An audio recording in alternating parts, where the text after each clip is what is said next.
సీతాన్వేషణలో భాగంగా రామలక్ష్మణులు అడవిలో తిరుగుతూ ఉంటారు. అలా వాళ్ళు మార్గమధ్యలో వెళ్తుండగా వాళ్ళకి చాలా ఆకలవుతుంది. అండ్ అలా వెళ్తున్న సమయంలో కాస్త దూరంలో ఒక చిన్న ఇల్లు కనిపిస్తుంది. ఆ ఇంటి ముందు ఒక ముసలావిడ కూర్చొని ఉంటుంది. ఆ ముసలావిడ మరెవరో కాదు, శబరి. రాముడు అండ్ లక్ష్మణుడు ఇద్దరు ఆ శబరి దగ్గరికి వెళ్ళి ఆమెతో మాట్లాడతారు.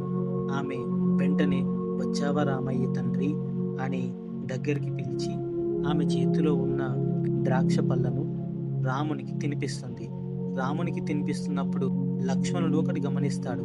అదేంటంటే ఆమె చేతిలో ఉన్న ద్రాక్ష పళ్ళన్నీ సగం సగం కొరికినవిగా, మరియు ఆమె తినిపిస్తున్నప్పుడు కూడా కొరికి కొరికి తినిపించడం అనేది లక్ష్మణుడికి ఎందుకు ఇలా చేస్తున్నావు, అది తప్పు కదా, వచ్చిన అతిథికి మంచి పండ్లని ఇవ్వాలి కానీ ఇలా ఎంగిల్ చేసిన పండ్లు ఎందుకు ఇస్తున్నావు అని లక్ష్మణుడు అడిగితే, అప్పుడు శబరి ఏమంటుందంటే, అయ్యా, నేను తినిపించే ఈ పండ్లు అన్నీ తీయటివి, కానీ అవి తీయగా ఉన్నాయో లేదో తెలియాలంటే ముందు నేను తిని చూడాలి కదా అని చెప్తుంది. ఆ మాట వినగానే లక్ష్మణుడు ఆశ్చర్యపోతాడు. ఆమెకి దండం పెట్టి పక్కనే నిలబడు. ఆ తర్వాత ఎంతో తృప్తిగా శబరి తినిపించే ఆ ద్రాక్ష పళ్ళని రాముడు తిని అక్కడి నుంచి బయలుదేరుతాడు.